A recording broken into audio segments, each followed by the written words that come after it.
So our theme today is mission and service.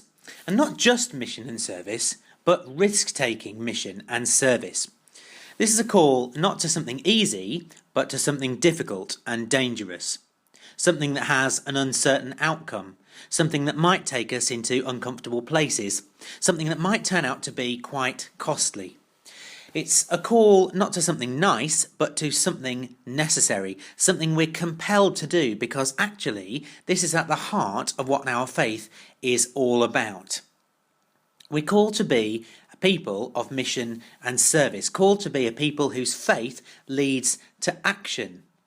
It's not enough just to believe in God. Christian faith is about much more than just a set of beliefs. It's about a relationship with the living God that transforms the way we live. The reading we heard earlier from James chapter 2 makes that point quite strongly. James says, faith without works is dead. It's worthless. He says, you believe in God? Good for you. Even the demons believe that. For James, belief is not enough. What marks us out from the demons is not what we believe, but how we live. And how we live is supposed to be marked out by acts of mission and service, demonstrating the love of God to those around us in word and action.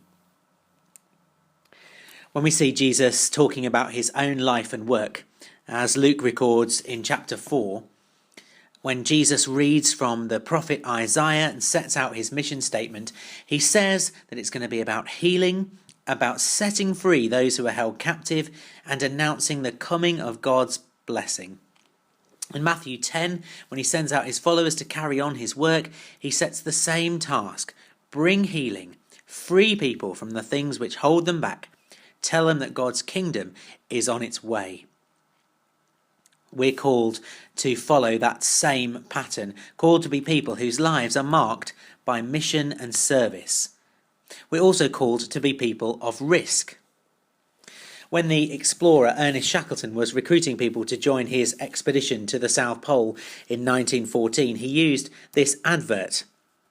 Men wanted for hazardous journey, small wages, bitter cold, long months of complete darkness, constant danger, safe return doubtful, honour and recognition in case of success.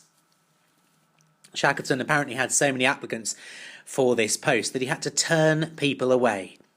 It was an invitation to risk. And if you look at what Jesus says about being a Christian, about following him, the advert might be very similar. People wanted for hazardous journey, self-denial essential, must be prepared to carry their own cross. Small wages. Do not take any gold or silver or copper with you in your belts, no bag for the journey, or extra shirt or sandals or staff. Constant danger. I'm sending you out like sheep among wolves. Be on your guard. You'll be handed over to the local councils, be flogged in the synagogues. You'll be hated by everyone because of me. Safe return doubtful. Whoever wants to save their life will lose it. Honour and recognition in case of success. Whoever acknowledges me before others, I will also acknowledge before my Father in heaven. Time and again, in the words of Jesus, in his instructions to his disciples, and elsewhere in the New Testament, we see a call for followers of Jesus to be people of risk, people who take a step of faith for the sake of the gospel, people driven not by concern for themselves or their own lives, but by concern for others, and in particular, concern for people outside of our churches, people who don't yet know God. And risk in this sense is about putting aside our rights, our entitlements, our preferences in favour of others, which can be a very costly thing to do. But this is what Jesus himself models for us in his own life and ministry. Philippians says, even though he was God, he puts all that to one side, not for his benefit, but for ours. He becomes a human being in order to reach human beings, and that carries with it an awful lot of risk. Jesus comes to earth as a baby whose life is immediately in danger from a king who sees him as a threat. He takes a risk when he starts eating with tax collectors and prostitutes because it might damage his reputation. He takes a risk when he heals the lepers and touches those with a disease spread by touch. He takes a risk when he challenges the religious leaders of the day and upsets the people in power, people who then start plotting against him, wondering how they can end his life. Jesus models for us the dangerous reality of what it means to demonstrate the love of God in word and action in a world that may or may not accept that love. We're called to risk-taking mission and service because the God we follow is a God of risk-taking mission and service who didn't hold back from the consequences of getting involved in the lives of people who didn't deserve it, couldn't repay it, and often refused to accept it. So what would this risk-taking mission and service look like for us? Well, I want to share with you a couple of stories that say something about risk-taking mission and service. First is a story about the Baptist pastor and evangelist Tony Campolo, and he tells a story of a time when he found himself in a diner in Honolulu in the middle of the night looking for something to eat. It was a fairly run-down place, and after a while a group of women came into the diner, and from the way they were dressed and from the conversations that were going on, they were very clearly a group of prostitutes. And it was a small diner, and they sat down, and Tony Campolo found himself on a stool with one of these women on either side of him. He began to be a little bit uncomfortable and wondered whether he should quietly leave, but then he began to listen to their conversation. And one of the women was explaining to one of the others that it was her birthday the following day. "So what?" said her friend. "What do you want from me? To get you a cake and sing happy birthday?" The first woman responded, "Come on, you don't need to be so mean. I was just telling you, that's all. I don't want anything from you. I mean, why should you give me a birthday party? I've never had a birthday party in my whole life. Why should I have one now?" Sitting there listening to the conversation, Tony Campolo made a decision. And when the women left, he went to the owner of the diner and said, "Does she come in here every night?" "Yes," replied the man. "That's Agnes. She comes in every night. Why do you want to know?" Tony said, "Well, I heard that tomorrow's her birthday and I want to throw her a party. Will you help me?" The man agreed to help, and his wife made a cake, and they bought decorations and got everything ready. And the next night, word had obviously got around because the diner was absolutely packed, wall-to-wall prostitutes and one Baptist preacher. When Agnes came in, there was a cake, they sang happy birthday. She was so moved that she broke down and cried. Tony suggested praying for her, and when he finished praying, the man behind the counter said, "You never told me you were a preacher. What kind of church do you belong to?" Tony Campolo had one of those moments where he just said the right words at the right time. And he said, "I belong to a church that throws parties for prostitutes at 3:30 in the morning." The man behind the counter sneered a little and said, "There is no church like that. But if there was, I'd join it in a heartbeat."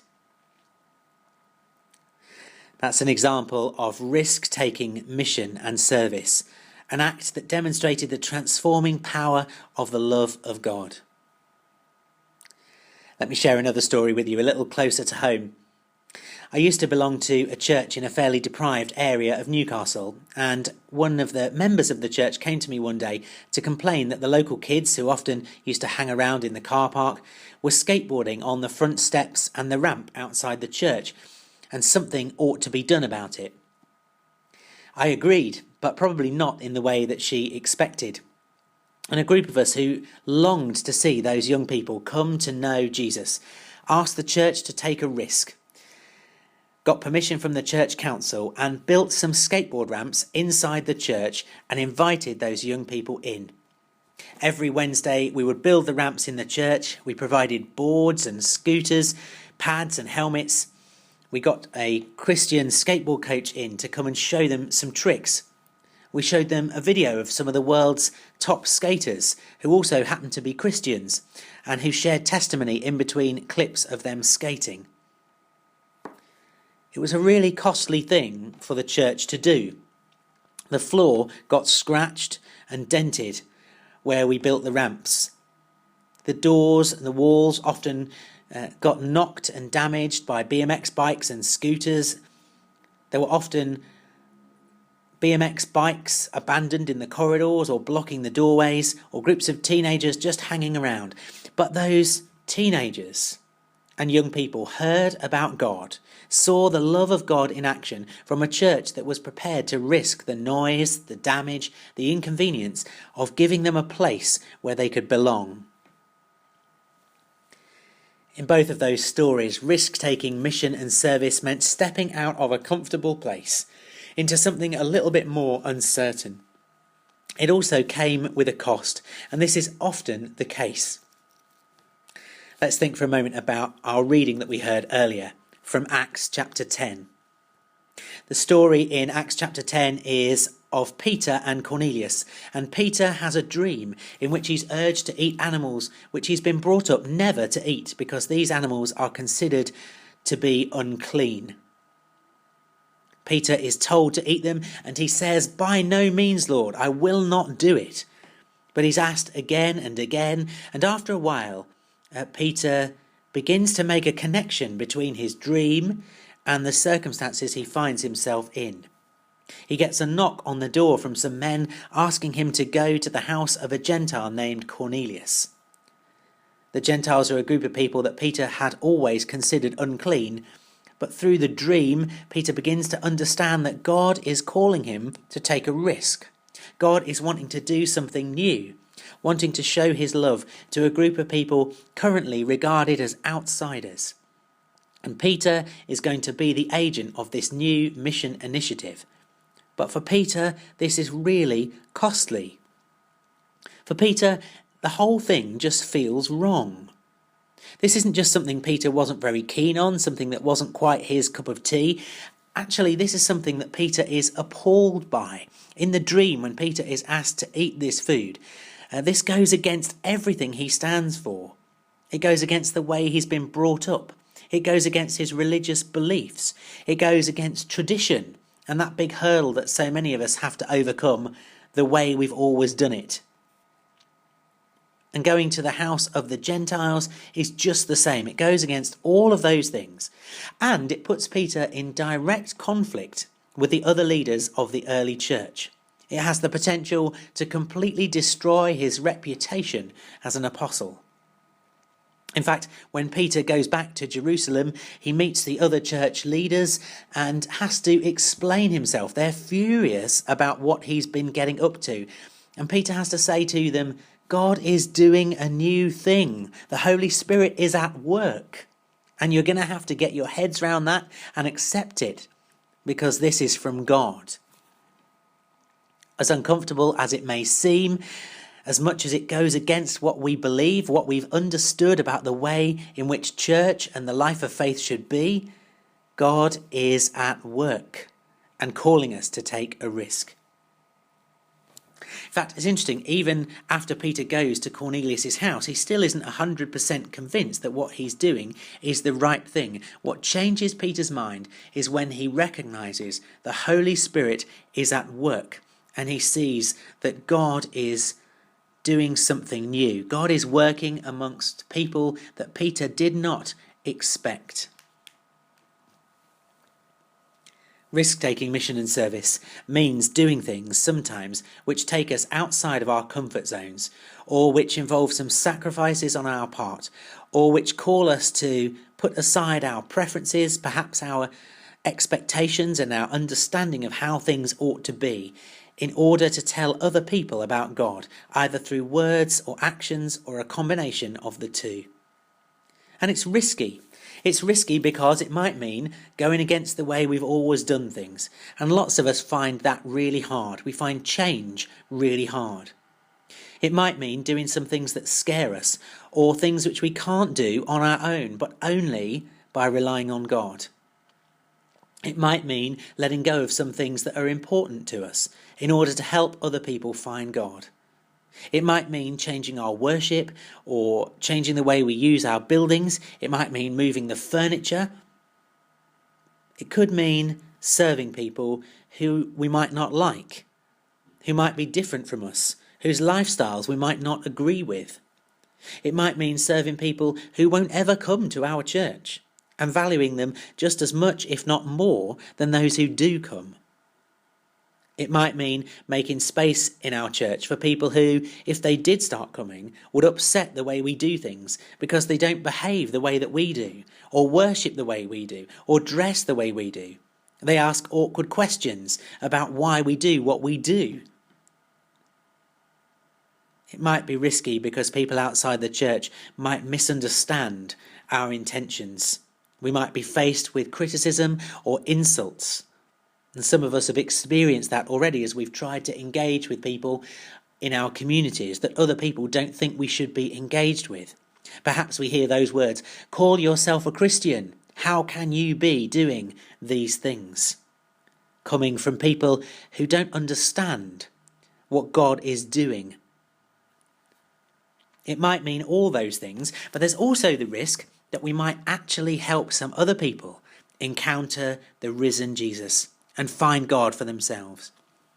And there's the risk that we ourselves might learn more of God and be transformed by joining in with the work he calls us to do, joining in with the mission that the Holy Spirit is already engaged in all around us. I read a while ago that the Christian author Shane Claiborne once said that meeting Jesus wrecked his life.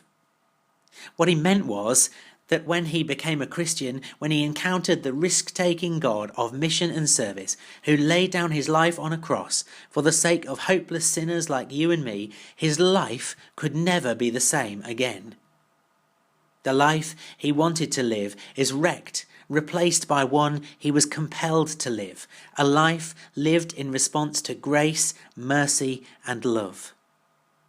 A life which experiences the risk-taking mission of God and then goes and copies it.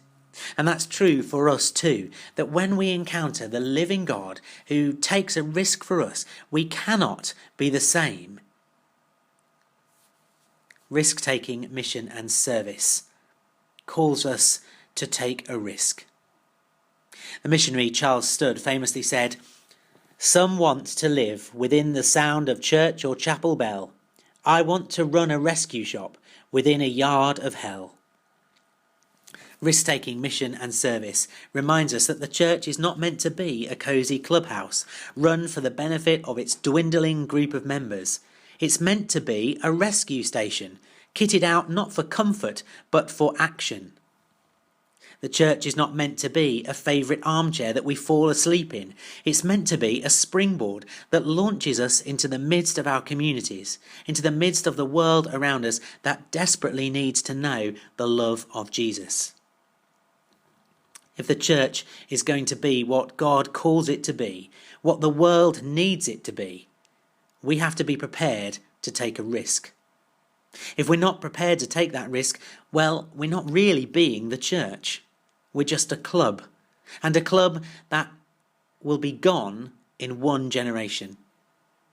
Actually, that's true, isn't it? For every church in the world, we are only one generation away from extinction. So this is the rainy day that we've been saving up for. This is the last chance saloon. This is the final throw of the dice. We don't have anything to lose because if we do nothing, in one generation, we'll be gone. This is the time for us to take a godly risk, to throw everything we have at mission and service to tell others about the love that God has for them. So the challenge for us today is to consider this week, what will risk-taking mission and service look like here in our church? What will risk-taking mission and service look like for each one of us in our day-to-day lives? And is it a risk that we're ready to take.